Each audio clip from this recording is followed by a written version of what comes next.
kemudian kaukus itu nanti akan seperti apa, Pak? Kaukus itu nanti mediator dalam hal ini Prof. Adi Sulistiono akan menemui para pihak satu persatu, ditanyakan kemauannya, ditanyakan target-targetnya, ya, dan nanti itu akan disampaikan saling silang. Jadi pendapat kita, keinginan kita akan disampaikan kepada para tergugat 1, tergugat 2, tergugat 3, tergugat 4, tentu dengan kisi-kisi ya, dan kemungkinan ini alot juga begitu. Tetapi menariknya ini kan kita tidak ketemu langsung dengan para pihak untuk mendiskusikan sebagaimana mediasi di pertemuan yang pertama. Jadi pertemuan yang kedua hari ini para kaukus itu ditemui satu-satu oleh mediator, apa keinginan, apa pointers-pointersnya, dan nanti itu akan coba dimediasikan kepada para pihak. Memang kemarin kami juga kaget ya, ada pernyataan dari Humas PN Surakarta kalau deadlock, padahal mekanismenya yang pertama jadwal sidang sudah disepakati gitu ya. Jadi kalau deadlock kan berarti nggak ada jadwal sidang. Nah, itu. Kalau dari kami sudah jelas, kami tetap ada gugatan, kami tetap meminta kepada Majelis Hakim sesuai dengan petitum yang kami ajukan, dan sebenarnya yang perlu digarisbawahi dari berbagai macam media yang memberitakan ya, jadi ada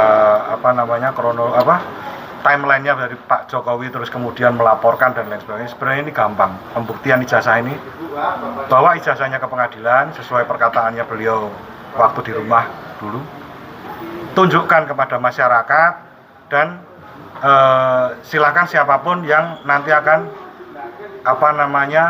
memeriksa atau mengujinya. Jadi kalau seandainya bilang, oh ini bukan milik pribadi, bukan objek penelitian, karena beliau itu sudah menjadi pejabat. Kalau sekarang memang beliau itu mantan presiden, tetapi jangan lupa sekarang juga beliau masih menjabat sebagai penasihat dan antara. Jadi beliau itu masih menjadi seorang pejabat publik. Itu ya untuk ijazah dan berkas-berkas lain itu justru wajib diumumkan. Seperti yang contoh tokoh bangsa kita, guru bangsa kita, Muhammad Hatta, yang ijazahnya dipamerkan di Belanda. Terus yang kedua, bahwa ini sebenarnya adalah ujian bagi para pejabat ya. Jadi pejabat ini kan bukan terus seenaknya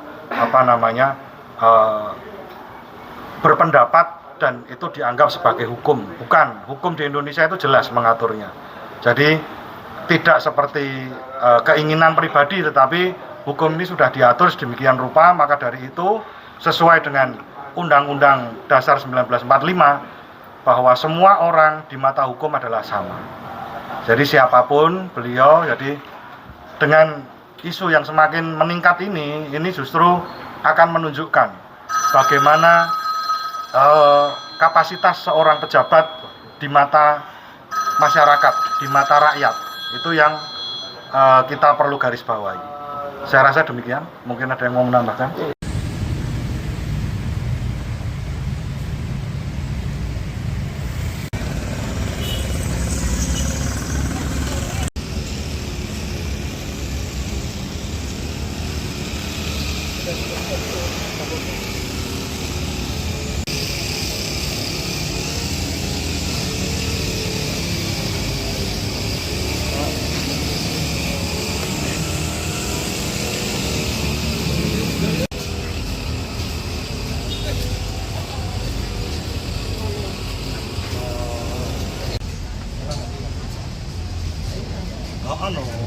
Nanti biar di sama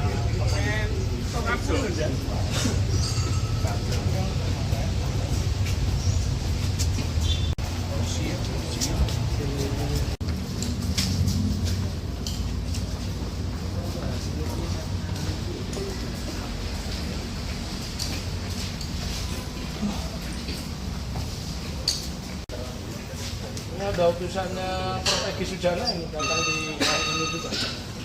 Yang ini, iya Egy Sujana.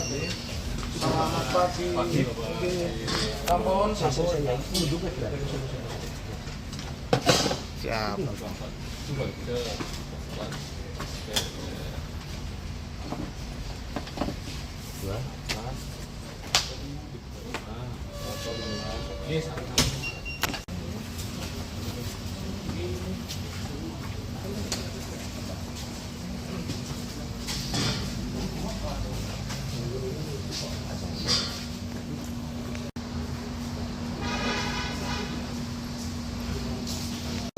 Karena mediasi akan segera dimulai.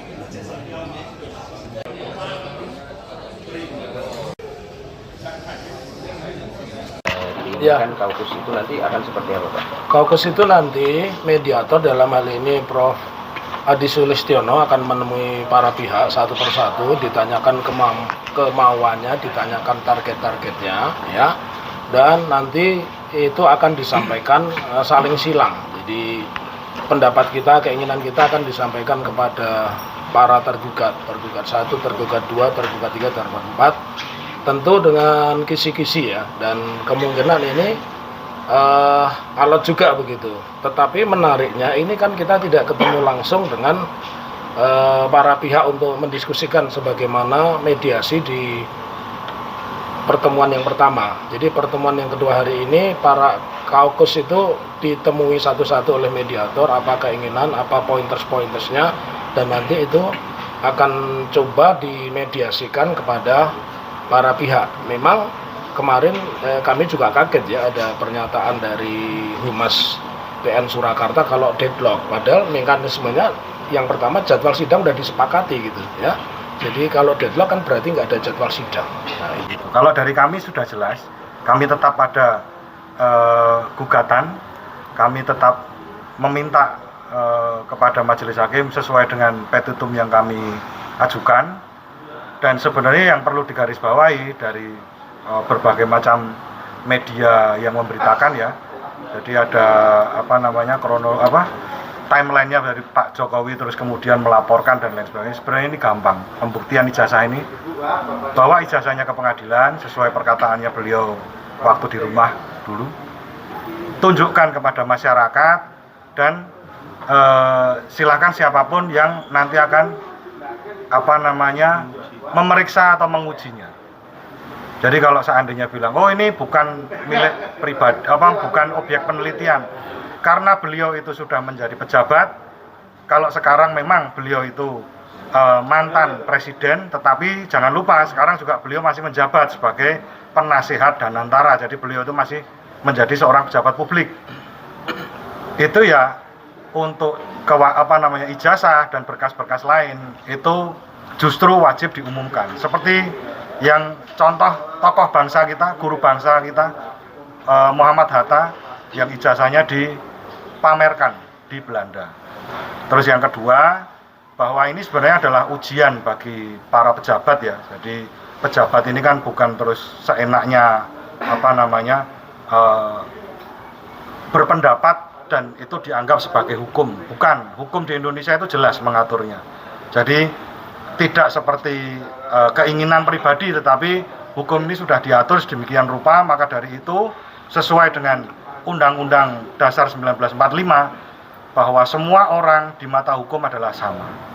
Jadi siapapun beliau, jadi dengan isu yang semakin meningkat ini justru akan menunjukkan bagaimana kapasitas seorang pejabat di mata masyarakat, di mata rakyat. Itu yang kita perlu garis bawahi. Saya rasa demikian. Mungkin ada yang mau menambahkan?